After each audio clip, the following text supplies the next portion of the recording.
Bueno, buenas tardes, sean bienvenidos. Pues el día de hoy nos hace la gracia de presentarse Daniel Madrigal, quien estudió su licenciatura en sistemas en el Tecnológico de Zamora. Posteriormente ingresó a la maestría aquí en el CIMBESTAB, donde continuó sus estudios de doctorado. No, él no tuvo la opción de elegir su tesis, sino le fue impuesta por mí. Y desde hace 7 años está colaborando. Primero entró a Oracle, donde trabajó por 4 años, y posteriormente se incorporó a las fuerzas leales de Microsoft, y donde trabaja y ocupa el puesto de ingeniero en investigación. Y el día de hoy él nos va a platicar un poco de la inteligencia artificial y en específico de los sistemas multiagentes en su trabajo. Bien, entonces, Daniel. Muchísimas gracias, doctor. Solo hay para hacer una corrección de lo que dijo el doctor. Antes entré a Microsoft como ingeniero en investigación. Actualmente ya soy investigador principal en el grupo de Entry Certified Research. Esto fue hace como 3 meses, entonces es algo reciente. Pero muchas gracias, doctor, por la introducción. Y para recordar, me acuerdo mucho de las palabras que me dijo cuando iba a mi tema de tesis, que me dijo: podrás querer muchas cosas en esta vida, pero esto es lo que hace falta, entonces este es tu tema. Así fue como empecé en esta parte de agentes, y la verdad me ha gustado bastante, e incluso es muy interesante que ver después de varios años, porque entré a Oracle como ingeniero en control de calidad, luego regreso a un laboratorio de investigación en Microsoft Research como ingeniero, y después me cambio a Entry Certified Research, pero hoy así como investigador. Entonces, regresar otra vez a estos temas que se vuelven a ser relevantes, después de que nosotros hace 7 años estábamos viendo las aplicaciones, otra vez empieza a ver esta espinita de saber qué más podemos hacer con los agentes, incluso ahora que tenemos los grandes modelos de lenguaje.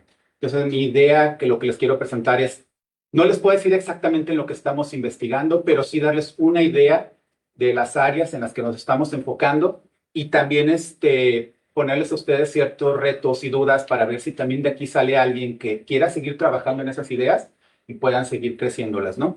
Entonces, la plática también quiero que sea un poco amena, para que no sea un poco aburrida. Si quieren preguntarme en cualquier momento de alguna duda, con toda confianza, párenme y la aclaramos en ese momento. Y entonces, si no hay ninguna por el momento, comencemos, ¿no? La plática del día de hoy, lo que les quiero platicar son los grandes modelos de lenguaje como sistema de agentes autónomos, los retos y las oportunidades que tenemos nosotros en los sistemas multiagentes. Entonces, antes de empezar, lo primero que tenemos que quedar claro es qué son los grandes modelos de lenguaje, que es un tema que actualmente está bastante popular, es uno de los temas hot topic en investigación, pero si no todas las personas están familiarizados, pues vamos a dar un poquito de conceptos básicos en alto nivel para que todos los entendamos y tengamos una idea de lo que vamos a hablar en la plática, ¿no? Entonces, lo primero que nosotros tenemos que entender es qué son los modelos de lenguaje. Para esto tenemos que definir qué es el lenguaje natural, porque los modelos de lenguaje parten del lenguaje natural. El lenguaje natural es la forma en que los seres humanos nosotros nos comunicamos, y lo hacemos de forma intuitiva y sin ningún problema. Es de ahí que viene el nombre de natural, porque se nos da naturalmente, y es la forma en cómo nos expresamos, intercambiamos información. Desde que empezó la inteligencia artificial ha habido esta idea de cómo logramos hacer que las computadoras nos puedan entender. Y hemos desarrollado lenguajes de programación y formas de comunicar con las computadoras, interfaces usuario-computadora, y se ha hecho muchísima investigación al respecto, pero siempre hemos tenido esta idea de cómo podemos lograr de comunicarnos con la computadora como si fuera alguna otra persona. Y entonces de aquí salen 2 grandes técnicas. Una que es el procesamiento del lenguaje natural, que son todos aquellos algoritmos y técnicas que le permiten a la computadora el poder entender y procesar el lenguaje natural de los seres humanos. De eso se encarga el área de procesamiento del lenguaje natural. Entonces, habilitamos la comunicación entre humano y computadora en un sentido al tener la forma de procesar el lenguaje. Ahora, necesitamos cerrar el loop de comunicación, es decir, que la computadora sea capaz de contestarnos a nosotros. Y para ello necesitamos generar otras técnicas, las cuales son conocidas como la generación del lenguaje natural. Es decir, ahora la computadora, ya que nos entendió, tiene que ser capaz de procesarlo, generar una respuesta y una vez que tiene esa respuesta, ser capaz de transformarla y presentarla al ser humano en forma que él entienda como si fuera otra persona. Puede ser texto, puede ser imágenes, puede ser audio, pero la idea es que nos conteste o se esperaría que nos conteste como otro ser humano lo haría. Esa es la meta que tenemos nosotros. Para poder lograr hacer esto, hemos creado algo que se llaman los modelos de lenguaje. Entonces, un modelo de lenguaje es un modelo de inteligencia artificial que básicamente tiene dos funciones. Una, sabernos decir si una secuencia de texto o de caracteres es válida en el sentido que un ser humano lo percibiría como si fuera generado por otra persona. Es decir, parece que es lenguaje natural generado por otra persona. Y los modelos tienen esta capacidad, dado una lista de tokens, poder decir la probabilidad de que eso sea generado por un humano. Tenemos un ejemplo aquí en la diapositiva que dice, el gato está sentado en el sillón. ¿Eso es algo que una persona podría decir? Sí. ¿Es algo que se entiende? Sí. Entonces, tiene una probabilidad muy alta de que sea generado por un humano. Pero aquí tenemos otra frase en la que dice, los elefantes cuánticos están bailando en los anillos de Júpiter. Si bien hace sentido, no es algo que vayas a encontrar muy comúnmente en libros o que otra persona lo vaya a decir, o a menos que estés hablando con personas muy especializadas en un área. Entonces, el modelo de lenguaje dice como que algo aquí no checa.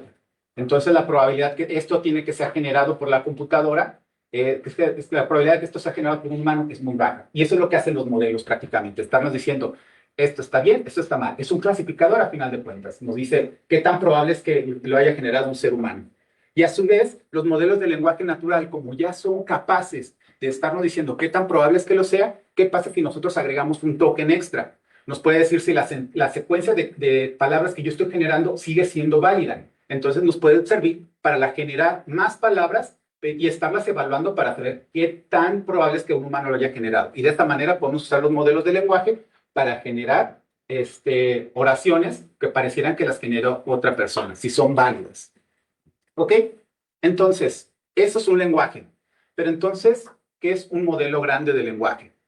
Vamos a ver un poquito la historia de dónde fue que venimos y hasta dónde llegamos, porque en realidad empezamos de algo muy pequeño, una idea chiquita, y empezamos a crecerlo hasta llegar a los grandes modelos de lenguaje.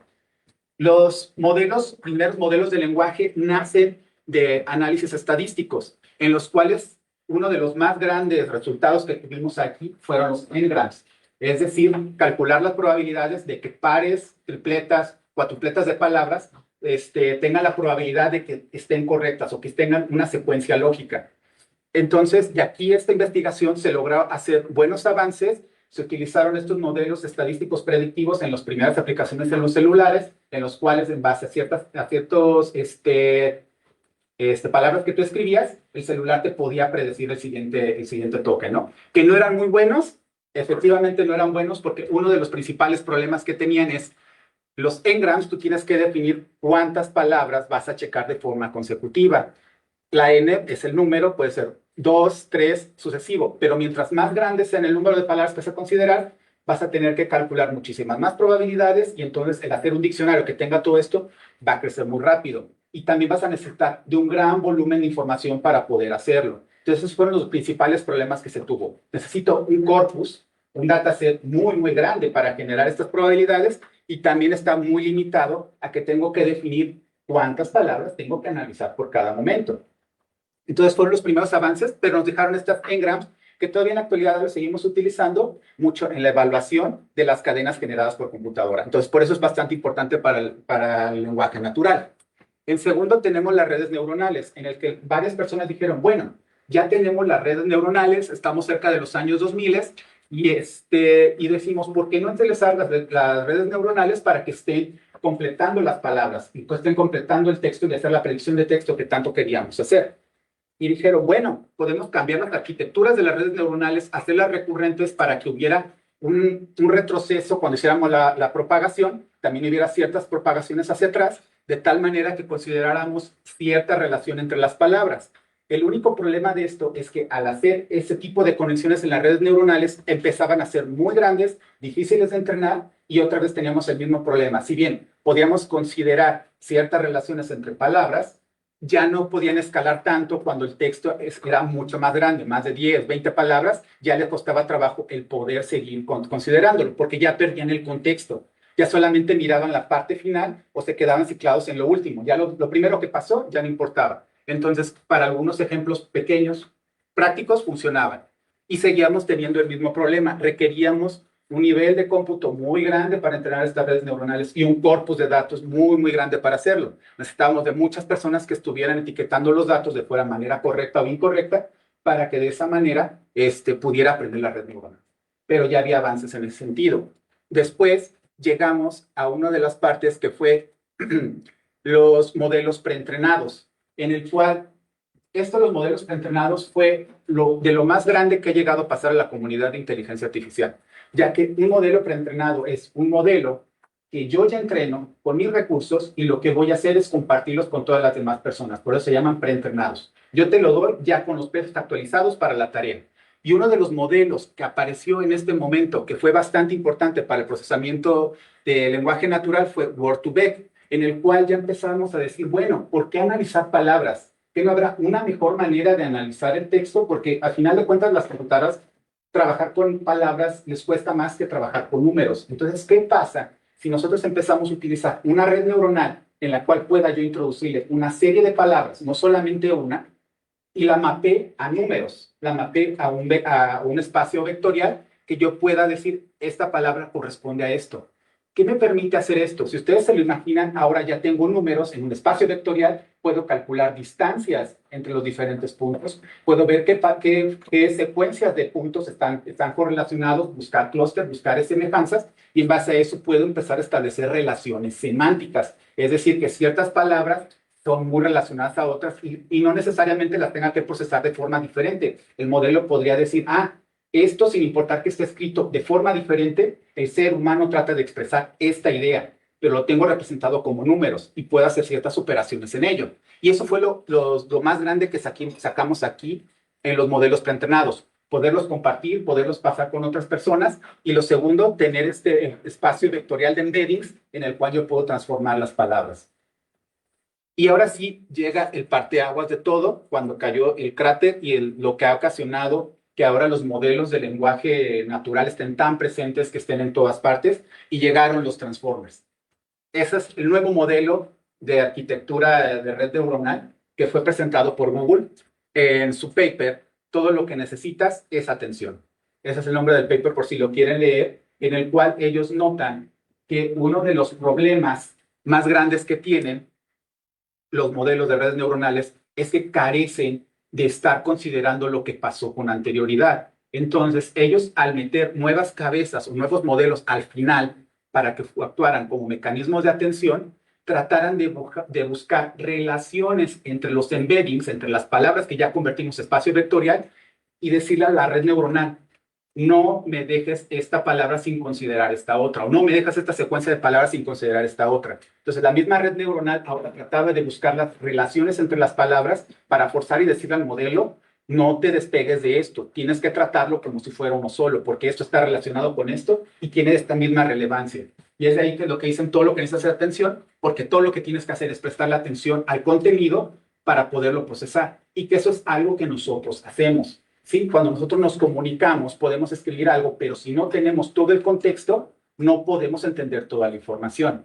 Entonces, al meter este mecanismo, lograron hacer que los modelos ya pudieran empezar a generar predicciones de texto mucho más grandes de las que antes se tenían, porque ya estaban considerando las frecuencias, y además empezamos a generar modelos mucho más grandes que pudieran guardar más información.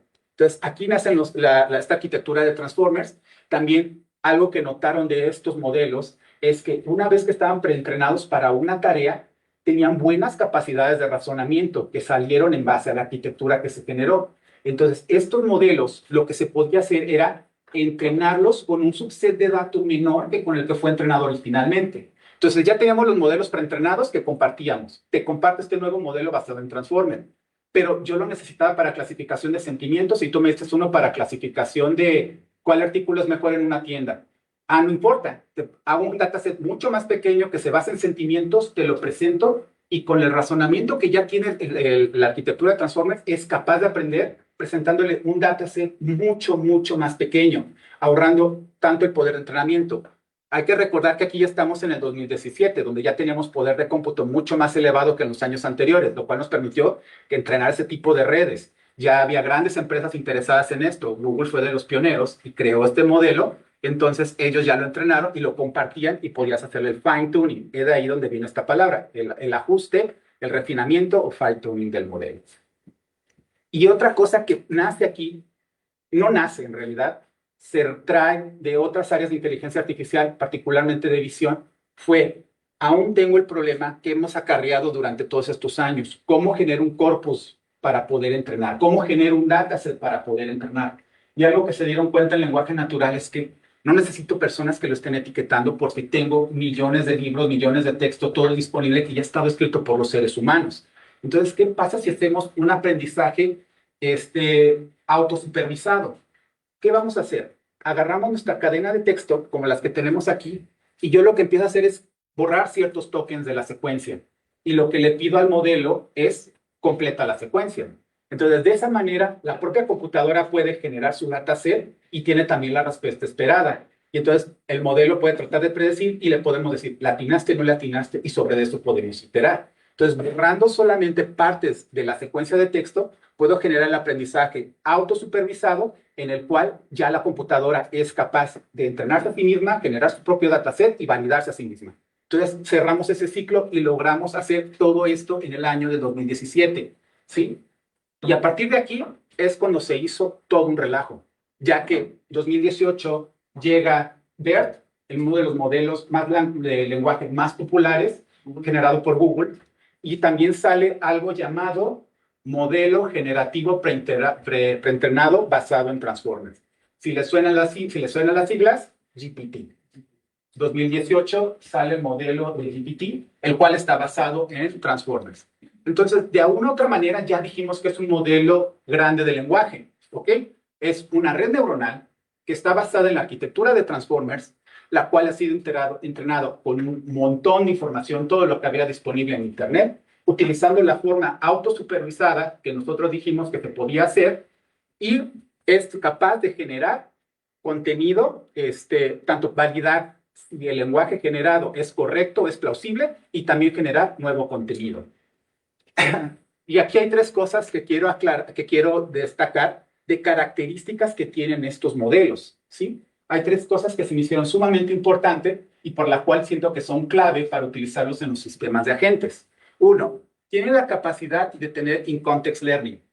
Dijimos que los modelos tienen una gran capacidad de razonamiento y algo bastante interesante que tienen estos modelos es que yo le puedo escribir en lenguaje natural una serie de reglas que tiene que seguir y el modelo es capaz de entender y decir, ah, ok, entonces lo que me está pidiendo que tengo que generar es esta secuencia. Le puedo dar ejemplos de algunas otras situaciones donde pasó y ya no tengo que reentrenar el modelo, solamente le tengo que especificar las reglas del juego y el propio modelo es capaz de seguirlas y generar secuencias lógicas basadas en eso. Entonces, nos ahorra el entrenamiento porque yo le puedo presentar preguntas, les puedo hacer queries que ya tengan algunos ejemplos y los tenga que seguir. Son muy buenos siguiendo instrucciones. Si tú le dices, vas a resolver esta ecuación y vas a seguir paso A, paso B, paso C, lo tratan de hacer los modelos. Entonces, te siguen las instrucciones.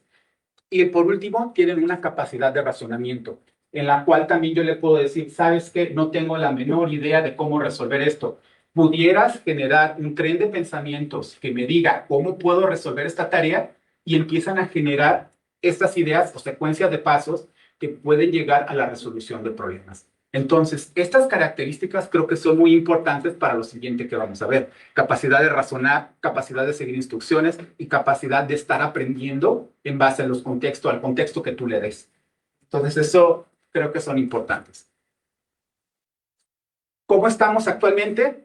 Pues ya todos conocen ChatGPT, que es uno de los modelos de lenguaje más utilizados actualmente. Después del año 2018 empezaron a salir modelos prácticamente cada año y luego después de eso tuvimos cada modelos cada medio año y actualmente estamos teniendo modelos casi cada mes. ¿Cómo lo pueden checar ustedes?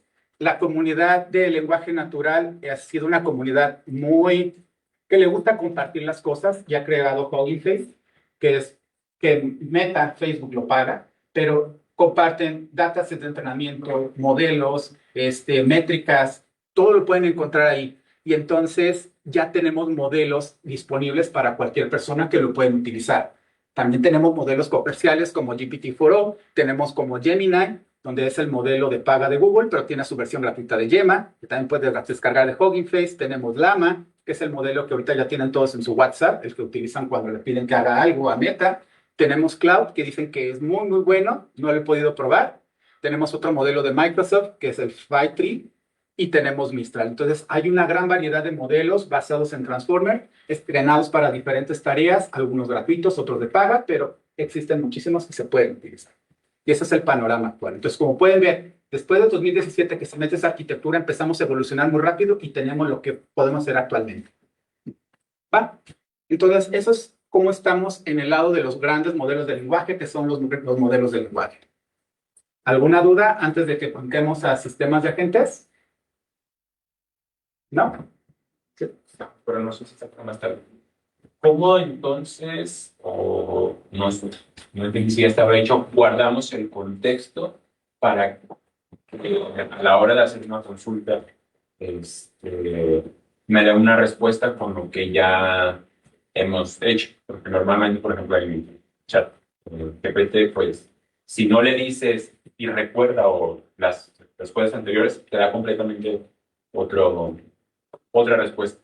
Okay. ¿Ya hay modelos para eso o se está trabajando en eso? Pero tienen que utilizar el in-context learning, que era lo que yo les estaba mencionando. Los modelos lo que reciben, a pesar de que los tratan de engañar con la UI, lo que pongan, los modelos lo único que van a recibir es una secuencia de texto gigante. Eso es lo que ellos están recibiendo.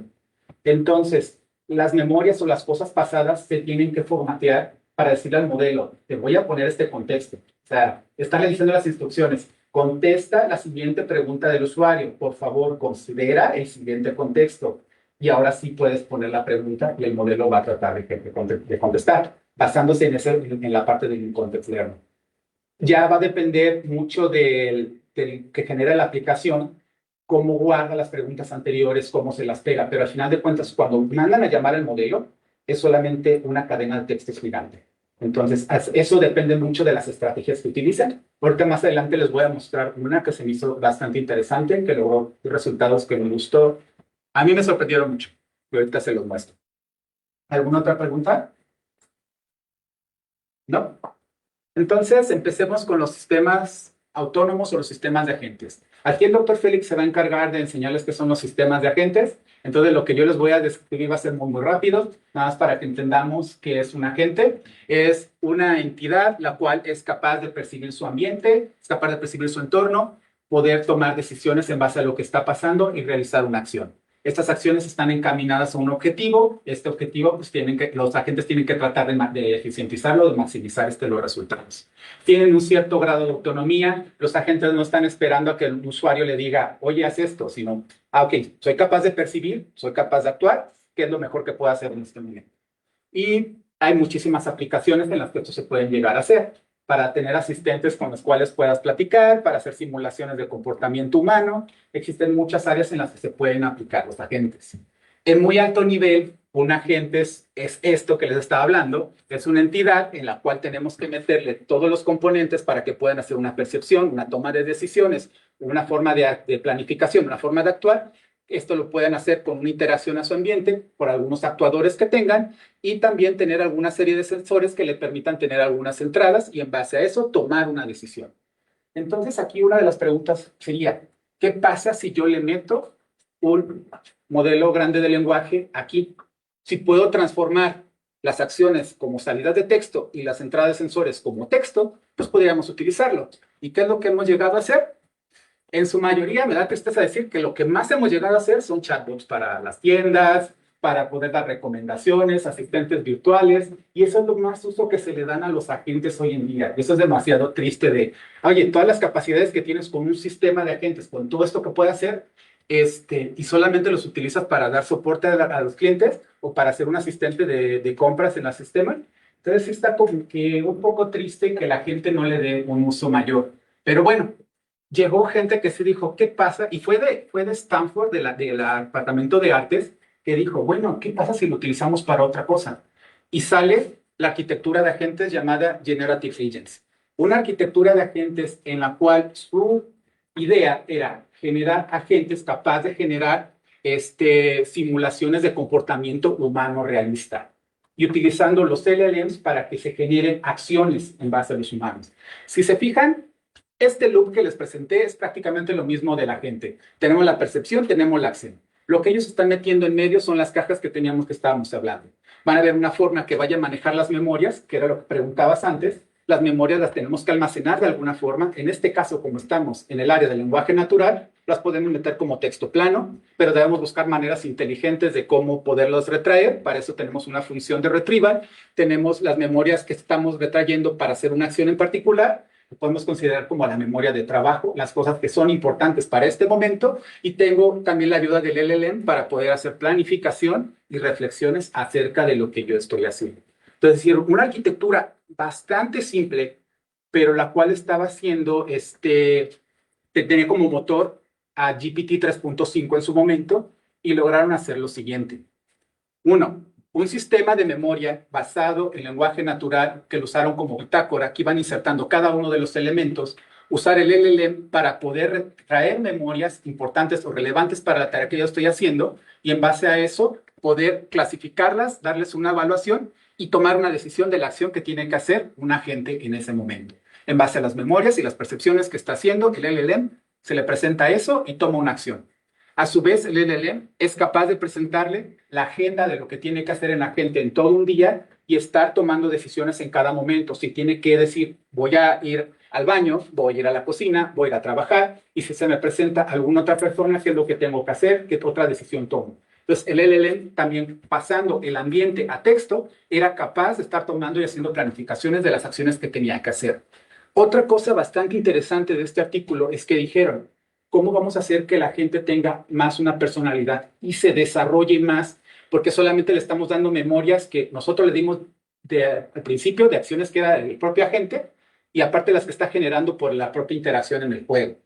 Entonces, aquí se metió un mecanismo de reflexión en el cual se le preguntaba al LLM, ok, estos son mis recuerdos, estas fueron las acciones, ¿qué puedo aprender en base de eso? ¿Quién soy yo? ¿Qué estoy haciendo? Eso me genera nuevas memorias que las puedo insertar, las cuales más adelante me van a volver a servir para cuando yo tenga que tomar una decisión, porque ahora ya tengo una reflexión de cosas que hice en el pasado, sé que funcionó, sé que no funcionó, y también en base a eso puedo hacer nuevas acciones en base a reflexiones que estoy haciendo. A su vez, como ya tenemos lenguaje natural, ¿qué pasa si en lugar de tener un solo agente, yo tengo muchos agentes, los cuales ya se están comunicando por lenguaje natural? Podemos hacer una sociedad que esté intercambiando información, que se pueda organizar para hacer algo más grande. Y este resultado fue muy impactante y fue el que a mí más me gustó de este artículo. ¿Por qué? Porque aquí lo que se hizo fue darle a los agentes la tarea de que estaban organizando la fiesta de San Valentín, en el cual la persona que estaba organizando sabía que una de sus amigas tenía un crush con otra persona. Y se empezaron a organizar de tal manera de cómo hacer para que esa otra persona asistiera a la fiesta y además de que la fiesta pasara, ¿no? Con quién tenían que comprar las cosas, qué tenían que apartar, todo lo que tenían que hacer. Entonces, lograron intercomunicarse entre todos los agentes para poder lograr hacer esa planificación, demostrando este comportamiento humano, que es lo que ellos le hablan, ¿no?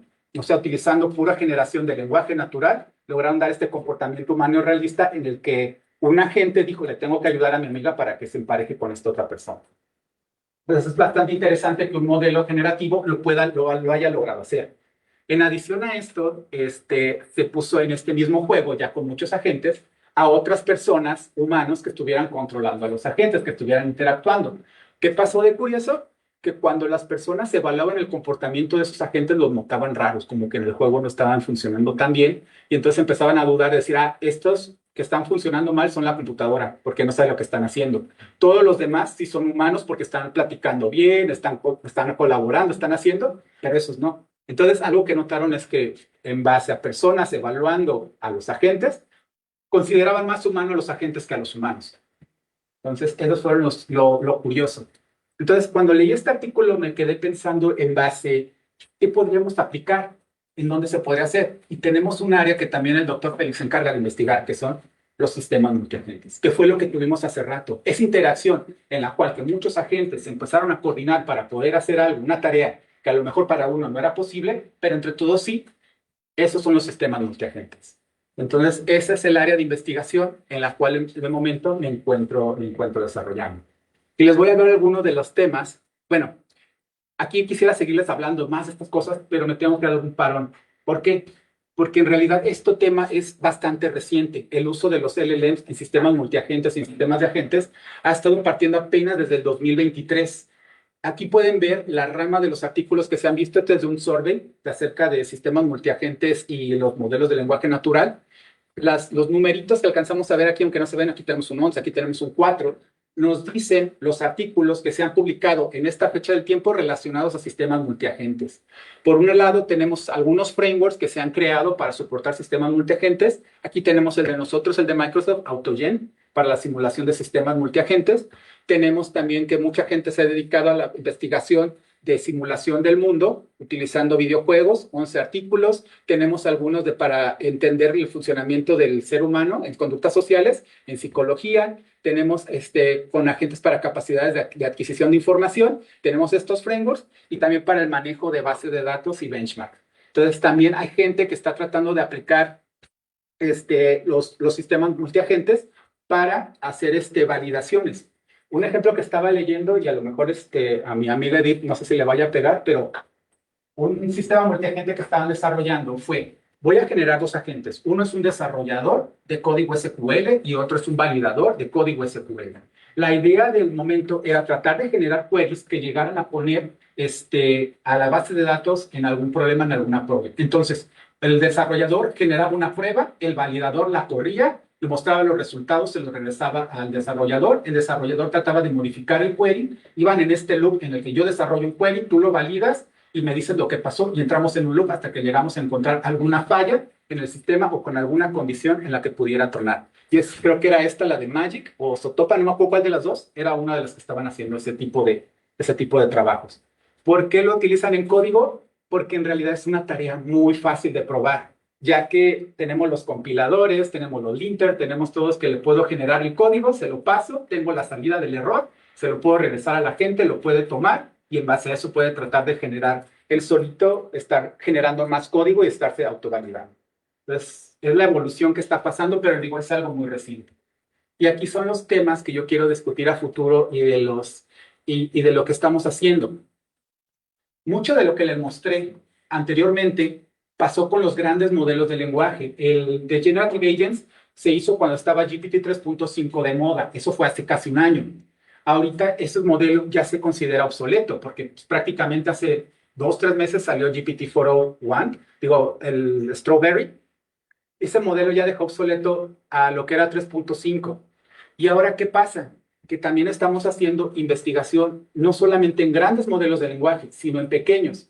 Aún así son modelos de billones de parámetros, pero que hemos logrado construir modelos de 1 billón de parámetros, 3 billones de parámetros, los cuales tienen la capacidad de un modelo que de hace un año tenía 3.305 millones de parámetros. Entonces se logró reducir en varias magnitudes. Estos modelos son muy buenos para razonar y son los que nos encontramos trabajando. Y entonces, una idea que aquí pasa. Vimos este sistema multiagentes que se pudo lograr con un modelo muy caro, porque GPT 3.5 era caro en su momento. También lo tuvimos en un modelo que era más lento, con un contexto muy limitado. Y ahora tenemos modelos mucho más pequeños que son capaces de tener razonamiento mayor y además son muy baratos y que incluso ahora ya son capaces de correr en las computadoras o en los celulares. Entonces, ¿cómo podemos aplicar estos modelos de pequeños en los sistemas multiagentes? Probablemente ya pueda tener un modelo por agente. Antes era un modelo compartido entre todos los agentes. También otro avance que hemos tenido es que ahora los modelos ya son multimodales. las entradas de los modelos ya no solamente reciben audio, también pueden recibir texto, también pueden recibir video. ¿Cómo lo pudiéramos aplicar en un sistema multiagentes en el cual hay un agente que pueda ver, un agente que pueda escuchar, un agente que pueda ver los recuerdos en forma de videos? ¿Cómo lo podemos aplicar todos estos nuevos modelos que ya tenemos? No hay investigación que se haya hecho o alguien que nos esté demostrando qué aplicaciones o usos se pueden dar. Hay modelos muy pequeños como Phi-3 de Microsoft, que ya también soporta visión, y algunos otros que se pueden integrar. Otra de las cosas que podemos pensar es, con estos modelos tan pequeños, ¿cómo puedo escalarlo? Porque es algo que pensamos también en parte de sistemas distribuidos. En lugar de hacer el cómputo en un solo lugar, vamos a distribuirlo. Si ya tengo modelos pequeñitos que pueden correr en celulares, ¿cómo pudiera repartirlos entre muchos celulares para que todos ellos estén procesando y haciendo una tarea mucho más grande que un solo modelo no pudiera hacer? A lo mejor entrenar modelos más chiquitos, especializados en ciertas áreas, interconectarlos y que nos dé un resultado mucho más grande que lo que podría obtener con un modelo, un modelo sumamente grande. Y lo otro que también estaba pensando relacionado a esto es, bueno, ¿cómo pudiéramos utilizarlos para poder seguir entrenando más modelos? Ya que cada uno de los agentes que pudiéramos crear con modelos pequeños podrían estar viviendo en dispositivos que los utilizan los usuarios, que generan cierto conocimiento de resolución de problemas, y cada uno es una isla de información de resolución de problemas. Pero los sistemas multiagentes son capaces de comunicarse e interactuar. ¿Cómo pudieran compartir el conocimiento de tal manera que pudiéramos entrenar más modelos, mejores modelos, y también compartiendo el poder de cómputo de todos los que ya se están ejecutando? También, a su vez, cosas que debemos considerar, la parte ética. Uno de los principales problemas que podemos tener en sistemas multiagentes es que le damos a la gente cierto grado de libertad de tomar decisiones de una forma en la que no controlamos. Esto puede ser problemático, ya que pudiera ser que genere cosas que no esperamos o no deseamos. Como compañía no puedo dejar algo tan libre corriendo, ¿no? Son esas consideraciones éticas. También el uso de la información. Como comentaba, estaría muy padre de que un agente aprendió un nuevo skill, una nueva habilidad, y se la pueda compartir a los demás agentes para que la puedan reutilizar, pero ¿qué pasa si estoy compartiendo datos de una persona? Porque también me lo estoy llevando, ¿no? Entonces, ¿cómo puedo hacer ese comportamiento de información de manera ética y responsable? Entonces, como conclusión, tenemos que los sistemas generativos de lenguajes han evolucionado a lo largo de los años. Hemos llegado a un punto en el cual hemos desarrollado modelos que son capaces de correr en dispositivos muy pequeños, pero con un poder de razonamiento enorme. Hemos visto cómo son aplicados en sistemas de agentes, cómo puede generar comportamientos humanos creíbles y cómo puede ir más allá de un chat que nada más me está contestando y así resolviendo las peticiones que yo quiero. Y también les di algunas ideas o consideraciones de investigación a futuro que estamos nosotros también pensando que pudieran ser aplicadas con agentes y con modelos generativos de lenguaje. Entonces, por mi parte, esta es la presentación. Si tengan alguna pregunta, alguna duda. Muchas gracias, Daniel.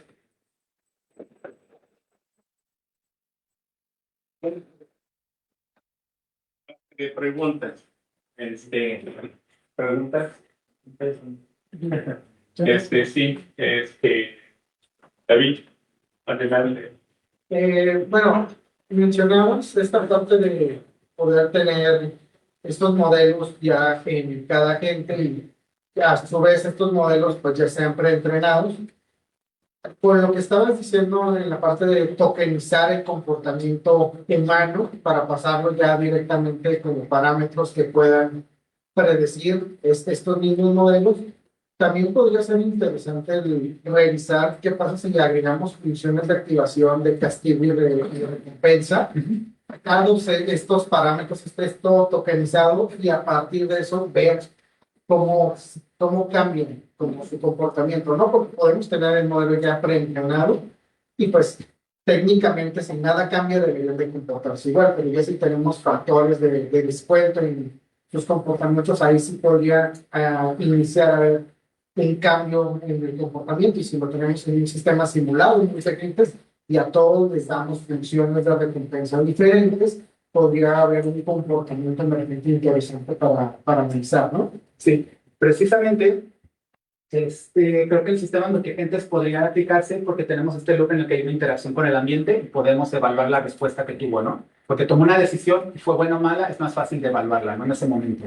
Segundo, en base a lo que comentabas de las activaciones, nosotros en un paper que sometimos hace menos de un mes, estábamos jugando con los niveles de activación de las redes neuronales y estábamos viendo que podíamos cambiar ligeramente multiplicar por una constante ciertas capas del modelo y estábamos viendo que la forma en la que contestaba en un modelo entrenado para emociones cambiaba de muy agresivo a muy feliz a formas media raras. Entonces notamos esa forma en la que como también modificando esos valores va cambiando el comportamiento. Entonces, y no tuvimos que hacer un reentrenamiento de todo el modelo, fue solamente multiplicando por una escala. Y esa misma idea nos surgió en su momento. ¿Qué pasa si tenemos este loop en el que podemos decir, esta fue una conducta buena, súbete un punto, o esta fue una conducta mala, bájate un punto y lo multiplico? ¿Cómo va modificando el comportamiento para tratar de hacer una personalización? En nuestro grado queríamos decir como que este agente tuviera una personalidad propia que va evolucionando conforme a la interacción y las acciones que estuvo pasando. Pero sí es algo que se puede hacer y que pasa. O sea, ahí se debe hacer la investigación en todos los cambios que se tendrían que hacer. Pero sí es posible. Gracias. ¿Alguna otra pregunta? Tengo una. Sí, Francisco. Creo que era muy interesante la presentación. Mi pregunta va dirigida un poco más hacia tu experiencia. ¿Cuál consideras que es tú la principal diferencia entre, tú estuviste en la parte de la industria, estás trabajando en la industria para investigación, ¿verdad? Sí. Tu experiencia, ¿cómo la sientes? O sea, ¿qué nos podrías compartir de estar un poquito en los dos lados? Y los dos lados me gustaron bastante. Te puedo decir, uno es mejor que el otro porque la verdad lo disfruté mucho. Cuando estuve saliendo aquí del doctorado y empiezo en la industria, aprendí mucho sobre estándares de cómo tenía que entregar código, de formas en las que se tiene que trabajar. Entonces, todo eso me ayudó bastante ahora que vuelvo a regresar a un sistema, a investigación para poderlo traer, porque a la investigación casi no les gusta tener esta forma en la que traqueas proyectos, en la que defines entregables, en las que tienes que hacer ciertas cosas, pero que ayuda bastante si lo logras planear.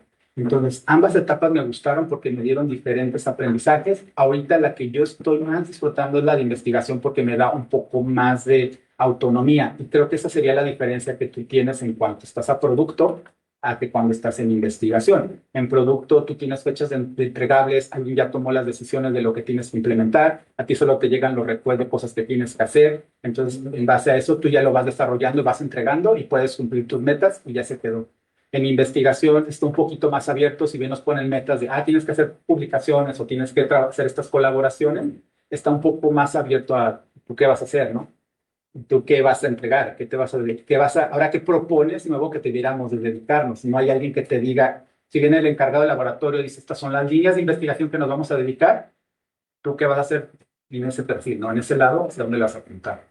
Porque entonces establecen también cierto número de artículos, ¿no? Sí.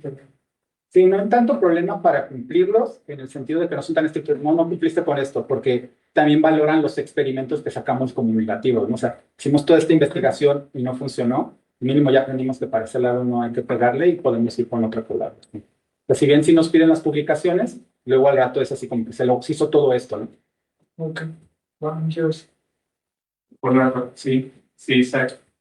Bueno, espero, primero que nada, maravillosa presentación. Me ha fascinado. De hecho, ya hemos comentado ya respecto sobre el paper de Generative. Espero no perderme un poco en la pregunta. Mencionaba en la presentación atención, memoria, y resonó mucho en mí una palabra que fue reflexión.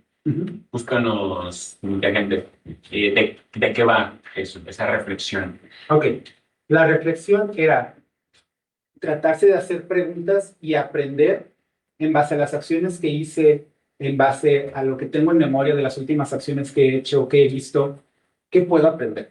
Más que nada es lo que decían en el paper y también es algo que yo creo que es, en cierto momento todos nos ponemos a pensar acerca de, estuve en esta situación, ¿qué pasó? Y eso me va a generar algo nuevo, ¿no?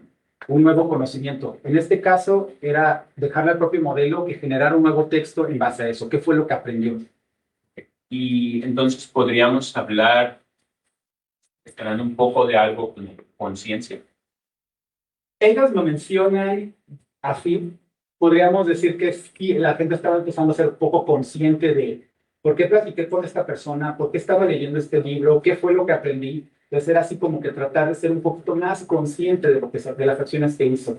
Y no solamente decir, bueno, tomé estas decisiones porque era lo más probable en el token, ¿no? También fue, bueno, ya hice todo esto. Y si me pregunto el por qué, y si eso me genera una nueva idea, y esa nueva idea la vuelvo a meter, y esa nueva idea, cuando vuelva a preguntar, la nueva toma de decisión me genera alguna otra acción que anteriormente no hubiera hecho porque no tenía eso. Entonces, esa era la idea. Para ellos la reflexión es un nuevo tipo de memoria que se genera no en base a una acción dada o lo que está pasando en el ambiente, sino lo que ya pasó, a todos los eventos pasados y decisiones que toman. Ajá, sí. Y esto nos generaría problemas. Bueno, supongo que la cantidad, como mencionabas, de datos es exponencial. Sí. O sea, ¿cómo se maneja con eso? ¿Qué datos decidimos y mantenerlos y qué desecharlos? Porque pues, los costos supongo que... Esa es una buena pregunta, es un tema de investigación abierto porque eso es precisamente la memoria. ¿Cómo vas a manejar la memoria de la gente? ¿Cómo vas a hacer? ¿Qué información vas a guardar? ¿Cuál ya la vas a desechar? ¿Cómo te la vas a traer? ¿Cómo vas a determinar qué es útil para este momento o no?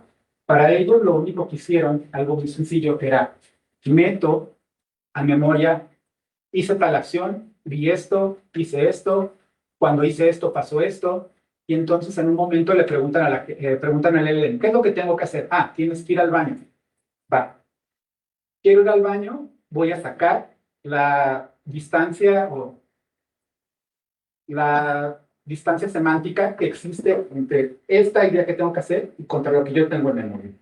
Entonces, al movernos al espacio de los embeddings, ellos fue lo que hicieron. Bueno, puedo encontrar cuáles sí me hacen match y esas me las traigo y esas son las que le voy a preguntar al LLM. En base a todo esto, dime qué tengo que hacer. Pues ya por último, darle las gracias y cómo fue su proceso o qué perfil espera Microsoft de personas. Va a depender mucho del equipo al que estés pensando. Sí, depende bastante. Porque si vas a producto, sí van a pedir un perfil de una persona que, en todas es que sea colaborativo, que que sea team player, que también tenga la capacidad de estar escuchando a las demás personas, son algo que valoran mucho. Por ejemplo, durante mi entrevista, algo que me pusieron un ejercicio de programación que la verdad en este momento se me olvidó.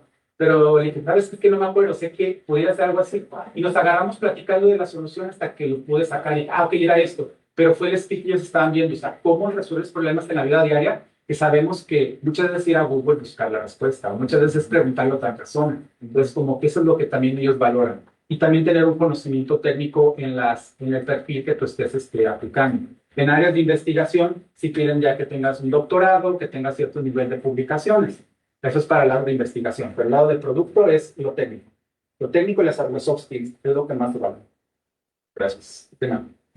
Bien, hay una pregunta del aire, del interno, de la nube, de Ernesto López Gómez. ¿Será que el siguiente gran salto en esta tecnología es no tomar en cuenta solo el pasado, sino predecir el futuro y también tomarlo en cuenta para la respuesta entregada? Que eso es algo que me acuerdo que nosotros lo llegamos a discutir mucho antes, cuando estaba trabajando en la arquitectura, precisamente la anticipación, ¿no? Era una clave importante que sabíamos en los sistemas multiagentes porque es como los seres humanos funcionamos. Funcionamos pensando en lo que va a ocurrir porque a final de cuentas sabemos que tenemos un lag, un delay en lo que está pasando en el ambiente. Desde que me tocan un dedo hasta que la señal llega a mi cerebro ya pasó algo y el cerebro tiene que anticiparse a lo que va a pasar para poder hacerlo. Entonces sí es algo que también se tendría que considerar, la anticipación a las cosas que van a pasar para que sea un poquito más humano, ¿no? ¿Alguna otra pregunta? Sí, Cristian. Tengo una pregunta. Por ejemplo, todos estos modelos intentan, como existe en cierta parte, ¿no? Tienen como una probabilidad de que un humano haya hecho esto, intentan contestarte como un humano lo hicieron. ¿Cómo funcionan, por ejemplo, los mismos sistemas de los modelos que te dicen, ¿sabes qué? Este texto fue producido por una inteligencia artificial?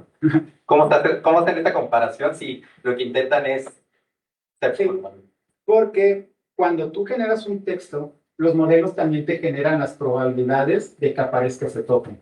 Entonces, no lo muestran en ChatGPT en la UI, pero te lo están dando las probabilidades de los tokens. Entonces, muchos de estos sistemas que evalúan ya tienen esas probabilidades de ciertas palabras y los pueden estar sacando. Entonces, si me das un match de esas probabilidades así muy exactas, es está generando un modelo. O sea, no es una persona que aleatoriamente está escogiendo esos tokens, porque eso es lo que se esperaría de un humano, que esa distribución de los tokens esté randomizada bajo ciertos parámetros. Pero los modelos tratan de hacer lo mismo, porque al final de cuentas el modelo va a escoger el token con mayor probabilidad. Entonces eso es lo que se hace. Ah, ok, entonces más bien revisan y dicen, sabes que tenía mucho de que hubieras elegido todos los tokens correctos, ¿no? Entonces, Ajá, existe una alta probabilidad de que sí haya sido. exactamente. O sea, me das un match completo de las probabilidades de este modelo en particular. O sea, Tiene que. tiene que... Ah, ok. Gracias. Daniel, Sí, tengo una. ¿Cómo validan que las conclusiones a las que están llegando los agentes, si realmente cómo un humano se comportaría? Simplemente tú dices, ah, sí, o tienes alguna, bueno, en tu departamento tienen una sección que se encargue de validar eso, o simplemente lo están haciendo con comparación. Ese es un problema abierto todavía y estamos trabajando en el desarrollo de dataset y benchmark, porque ahorita actualmente como se hace en muchos modelos es contratar este servicio que tiene incluso Amazon, de que contratas muchas personas, ahí te van las respuestas y etiquétamelas, ¿no? Esas son las que tienes que poner y etiquétamelas. Pues mucho de lo que se valida actualmente es validado por un humano y decir si es o no es. Otras personas están utilizando mismos modelos para validar a los modelos, ¿no? O sea, ahora yo utilizo GPT-4 para evaluar Mistral, utilizo Llama para evaluar Phi, y lo están haciendo. Da cierto grado de correlación. Hay estudios que muestran que muy similar a que un humano lo hubiera calificado como otro un modelo, y es como se están haciendo. Pero el desarrollo de métricas es un tema muy abierto ahorita en investigación, porque es muy complicado. O sea, ahí está el problema. Dices, bueno, ¿qué tan humano es? Necesitas algún humano que te diga, sí, sí lo es. Entonces, no es un problema. Pero no, con tu departamento no han buscado nada relacionado hacia las ciencias sociales, o sea, que hagan un aporte de esa misma rama de la investigación que ustedes puedan introducir en su departamento, o no tienen el enfoque en que ustedes desarrollen el proyecto. Ahorita en el enfoque que yo estoy, no estamos tanto en eso, porque en mi laboratorio soy de la parte de FishNAI, tratar de hacerlo que corra lo más rápido posible, ¿no? Ah, ok. Entonces, sí, no estoy en todo eso, pero sé que sí hay muchas personas que están desarrollando métricas y generando métricas, y sé que sí, ellos sí colaboran con la parte social para poder sacar eso, pero desconozco mucho lo que hagan de ese lado. ¿Bien, alguna otra pregunta? ¿No? Yo tengo una. Sí, Este, mucho de lo que se le critica a los lenguajes, a los LLMs, es de que, como los videojuegos, tarde o temprano te das cuenta que es algo sintético. le dé las costuras de Sí. repente. Sí. Eh, Está bien trabajar con probabilidades y etcétera, pero ¿cómo pudiéramos resolver ese problema de que me doy cuenta de que lo que estoy, con quien estoy tratando es algo sintético? A mí me pasa, por ejemplo, con los chatbots, que pues al principio digo, voy a tratar con un humano que me entiende, pero tarde o temprano, después de 4 o 5 preguntas, me doy cuenta de que no. Y ahí un desencanto. ¿Hay algo que estén ideando para que eso se disminuya, o todavía es open problem? Una de las cosas que estamos tratando de hacer es investigar acerca de la personalización. Es decir, que la gente pueda tener una personalidad y que también pueda aprender de lo que la persona le está preguntando. O sea, ¿cómo podemos hacer esos mecanismos que le permitan a la gente al estar aprendiendo y tratar de evitar que caiga en esas situaciones de, oye, ya me preguntó esto anteriormente, o oye, esto que estoy contestando no es coherente a lo que estoy pasando? Esa es la investigación que sí llevamos haciendo al lado de la personalización, de tratar de darle un poquito más a los agentes y extender las capacidades del LLM. Había una tesis que no sé si te acuerdas de Omar Padilla, que trabajaba con alguien en Francia. Y él pues estaba generando un agente que fuera intermediario entre otros dos agentes, en este caso dos agentes humanos. Y este agente intermedio se encargaba de ver posibles conflictos que hubiera entre los dos eh, conflictos, por ejemplo, tipo religión, cultural, etcétera. En este caso, pudiera ser un humano el intermediario. Sí, Y ese aprender, pero ayudando a aprender a otra persona, ¿no? Perdón, a una entidad virtual. Bueno, después charlamos. Después charlamos de eso. Bueno, si no hay más preguntas, pues nuevamente, gracias, Daniel, por tu presentación. En nombre de la institución, un pequeñito presente, y una playera, no sé si te va a quedar o no. Y un reconocimiento para tu presentación y un souvenir. ah, Muchas gracias, ¿eh? gracias.